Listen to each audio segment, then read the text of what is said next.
দেশের অবস্থা কি বলবো, হামে অলরেডি 500 জন মারা গেছে, ভাবা যায় এটা? এখন পর্যন্ত 64টা জেলায় তো 64টা আইসিইউ করা যেত, উদ্যোগটা কি নেওয়া হয়েছে এখনো? আর উদ্যোগ এই দেশের মানুষ যে বাইসে আছে আল্লাহর রহমতে, এটাই তো বেশি। না, এই যে ইউনিসেফ এবং বিশ্ব স্বাস্থ্য সংস্থার মাধ্যমে যে ইপিআই প্রোগ্রাম, এটা কিন্তু বিশ্বের একটা প্রতিষ্ঠিত এবং বাংলাদেশের সবচেয়ে মানে সাকসেস প্রোগ্রাম। 1977 সাল থেকে চলতেছে। ইউনুস সরকার এটা বন্ধ করলো। এই বন্ধ করার কারণে যে এই 500 জন মারা গেল এবং গতকালও কিন্তু প্রায় 17 জন মারা যাওয়ার নিউজ আসছে, এটা কি বিচার হওয়া উচিত না? অবশ্যই বিচার হওয়া উচিত, যেই হোক সে। হ্যাঁ, অপরাধ করলে অপরাধের বিচার হবে। আরেকটা বিষয় হইতেছে, এই যে চলে যাবে সে ক্ষমতা ছেড়ে অন্তর্বর্তীকালীন সরকার, 3 দিন আগে যে আমেরিকার সাথে চুক্তি করে গেল, এটা নিয়ে কিন্তু বিএনপি জামাত কেউ কিন্তু প্রতিবাদও করে না, আবার দোষটাও দেয়। এটা কেমন একটা রাজনৈতিক আচরণ? এখন সবাই তো ওই যে ফায়দা নেওয়ার জন্যই কেউ প্রতিবাদ করে নাই আর কি, যে নির্বাচন হয়ে যাবো গা, এরপরে দেখা যাক কি হয়। আমেরিকার সাথে মানে সুসম্পর্ক আবার পিছনে পিছনে সবারই লাগে নাকি? সবারই লাগে, সেটাই। কিন্তু দেশে যে বেকার সমস্যা, যে কত এখনো প্রায় কাগজে কলমে 27 লক্ষের মতো বেকার, আরো বেশি আছে। আরো বেশি আছে কিন্তু বাস্তবে হ্যাঁ, শিক্ষিত বেকার, এটা হলো দুঃখের জায়গায়। মানে জুয়েল তো চায়না টায়না বিভিন্ন দেশে ঘোরা হয়, আমাদের দেশে কনসেপ্টে গভর্নমেন্ট কি করতে পারে এই জায়গাগুলো নিয়ে? করলে অনেক কিছু করা যাবে, কিন্তু কিছু তো করতেছে না, কোনো সরকারই করে নাই। স্বাধীনতা 54 বছর হয়ে গেল, বেকার সমস্যা নিয়ে কেউ কোনো কিছু করে নাই।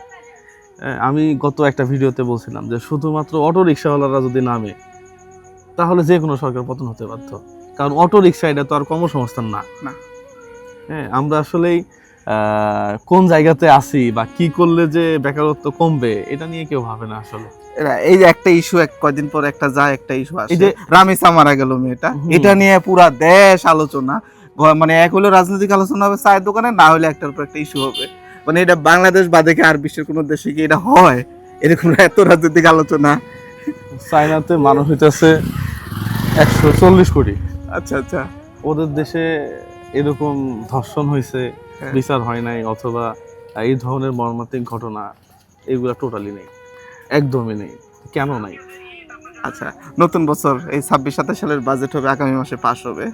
অলরেডি কিন্তু বিভিন্ন আলোচনা হইতেছে, অমুক জায়গায় ব্যাট যোগবে, ট্যাক্স যোগবে। জনগণ খালি ব্যাটই দেই, ট্যাক্সই দেয়, ভাই সেবাটা কই পাই? স্বাস্থ্য খাতের হাল নিয়ে কথা শুরু হইলো। মানে ওভারঅল কি বলবো এটা নিয়ে? না, বলার কিছু নাই আসলে। ট্যাক্স তো আমি আরো বাড়ায় দিতে চাই, সমস্যা নেই, কিন্তু আমার স্বাস্থ্যের নিরাপত্তা দেখ সরকার।